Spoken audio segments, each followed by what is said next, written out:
नमस्ते मित्रों, आज की वीडियो में जानेंगे हम तुल्यास्य प्रयत्नम सवर्णम सूत्र के बारे में। तुल्यास्य प्रयत्नम सवर्णम, इसका सूत्र संख्या है 119। पहले अध्याय के पहले पाठ का 9वां सूत्र है, यानी कि इसके पहले का सूत्र एक आँख मुख नासिका वचन नासिका, इसके पहले वाले सूत्र के बारे में हमने देखा। तो इस सूत्र का 4 पद हैं, इसमें देखेंगे नीचे। तुल्य आस्य प्रयत्नम सवर्णम। तुल्य यानी कि सामान्य शब्द। तुल्य का अर्थ होगा सामान्य। आस्य मतलब मुख आदि, और जिससे उच्चारण हो उसे आस्य कहते हैं। और प्रयत्नम मतलब प्रयत्न जो किया गया हो। आगे होंगे देखेंगे, यत्नो द्विधा होता है, वही आभ्यंतर प्रयत्न है, तो यहाँ पर आभ्यंतर। और सवर्ण मतलब सुंदर वर्ण कैसा वर्ण, तो इसका तुल्य उच्चारण हो मुख से, उस प्रयत्न को सवर्णम कहते हैं। सवर्ण हो संज्ञा होता है। तो देखेंगे आगे कहते हैं तालु आदि स्थानम अभ्यंतर प्रयत्नस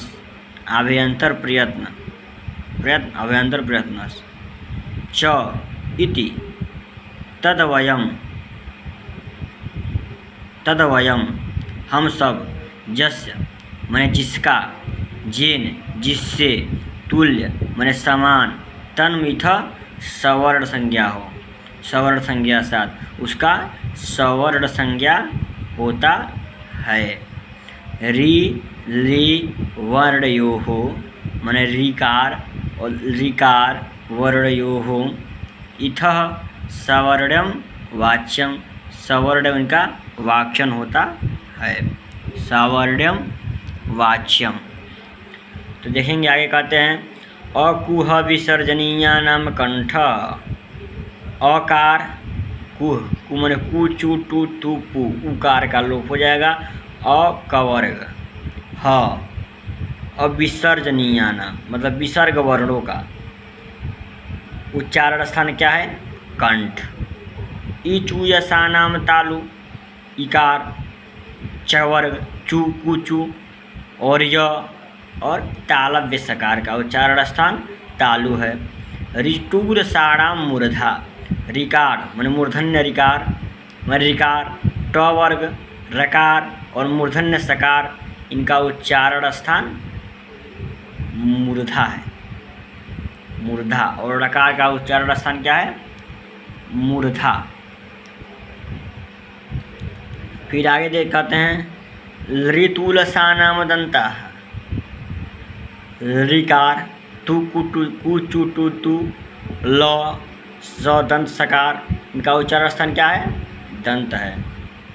फिर आगे कहते हैं उ पू उकार, पू पवर्ग, प ध मानिया नाम उपदमानिया नाम, उ पवर्ग। देखेंगे यहाँ पर दीर्घ उकार है, ध्यान से देखेंगे दीर्घ उकार है। तो कु चू टू तू पू में हरस उकार है, तो उ पू मन उकार पवर्ग, और उसमें दीर्घ कर दिया है उपदमानीय नाम, उपदमानीय वर्णों का। ओष्ठ ओठ उच्चारण स्थान है। ञ म ङ ड़, इनका उच्चारण य म ङ ड़ न, इनका उच्चारण स्थान नासिका से होता है। ये 5 वर्गों के अंतिम वर्ण है। क ख ग घ ञ, क ख ग घ ङ, ट ठ ड ढ ण, च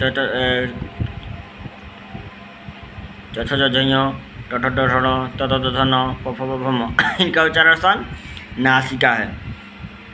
एद ऐतो हो कंठ तालु, एकार का इकार का उच्चारण स्थान कंठ और तालु है।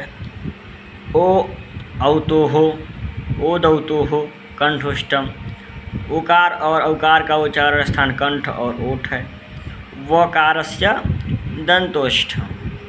वकार का उच्चारण स्थान दांत और ओठ है, वकार का उच्चारण स्थान। अब आगे कहते हैं जिह्वा मूलीयस्य। जिह्वा मूली वर्णों का उच्चारण स्थान जिह्वा मूलम। जिह्वा के मूल भाग में से इनका उच्चारण स्थान होता है। और नासिका अनुस्वारस्य, माने नाक के द्वारा अनुस्वार वर्णों का उच्चारण होता है। नासिका के द्वारा। आगे कहते हैं यत्नो द्विधा। यत्न जो होता है, यत्न दो प्रकार का होता है, आभ्यंतर प्रयत्न और बाह्य प्रयत्न। आद्यः पंचधा। आद्य शब्द से को अर्थ माने आद्य माने प्रारंभ में जो कहा गया। आभ्यंतर प्रयत्न जो होता है उसे आद्य पंचधा पांच प्रकार का होता है। स्पृष्ट, ईसत स्पृष्ट, ईसत विवृत, विवृत और संवृत के भेद से पांच प्रकार का होता है। तत्र स्पृष्टम प्रयत्नम स्पर्शानाम। ईसत स्पृष्ट प्रयत्न स्पर्श के द्वारा होता है। और ईसत स्पृष्टमंतः अस्थानाम। अंतःस्थ वर्णों को ईसत स्पृष्ट में किया गया है। और ईसत विवृतम उष्मणाम। उष्म संज्ञक वर्णों को किया गया है। और विवृतम स्वराणाम, विवृत स्वर वर्णों को। और हरस वर्ण से प्रयोगे संवृतम, माने हरस्व वर्णों का प्रयोग संवृत में किया जाए। और प्रक्रिया दशायां तो विवृत एव। प्रक्रिया के दशा में विवृतम। अब बाह्य प्रयत्नस्त्वेका दशदा। देखते हैं बाह्य प्रयत्न का क्या दिया है। बाह्य प्रयत्न यद्यपि सवर्ण संज्ञायाम अनुपयुक्तांश तथापि वर्णानाम अंतरतम्य परीक्षायामेषाम उपयोगो बाध्य बोध्य। परीक्षा के उपयोग के लिए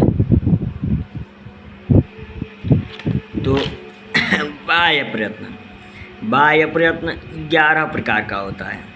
बाह्य प्रयत्नस्तु एकादशदा।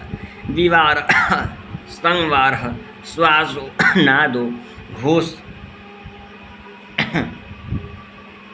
अघोष, अल्प प्राण, महाप्राण, अनुदात, उदात, अनुदात, स्वरितश्च इति।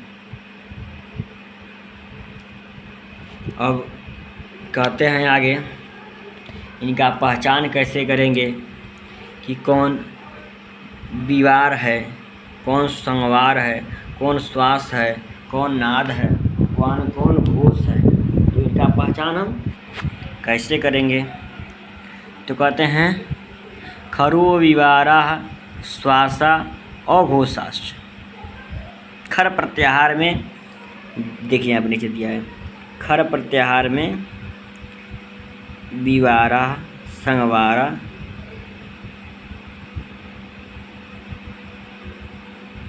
घोषाश्च। हस, संवारा, नादा, घोषाश्च वर्गाणां प्रथम तृतीय पंचम यणश्च अल्प प्राण। वर्गों में प्रथम, तृतीय और पंच। माने प्रथम में क वर्ग क ख ग घ ङ च च ज झ प्रथम, तृतीय ट ठ ड क ट ठ ड ढ ड़,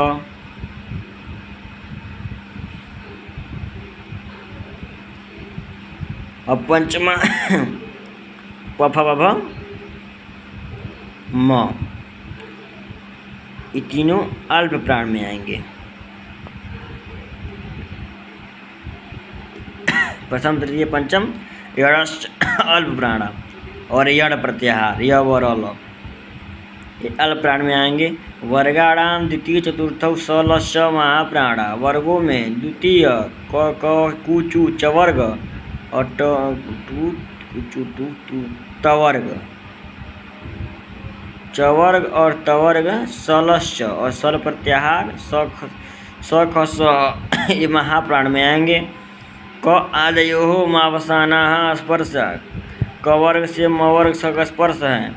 वर्णोवंत अस्था, यड़ोवंत अस्था, यण को अंतहस्थ वर्ण कहेंगे। सल उष्माण, सल को उष्मा व्यंजन से कहेंगे। उसमें का अच स्वरा, अच प्रत्याहार को स्वर कहेंगे।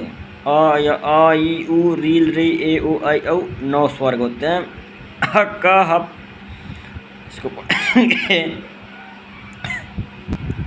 हक इति का खाभ्याम मने हक इति का खाभ्याम इन वर्णों से प्रायः अर्ध विसर्ग, जो प्रायः में अर्ध विसर्ग हैं सदृशो जिह्वा मूली, उसे जिह्वा मूली कहते हैं।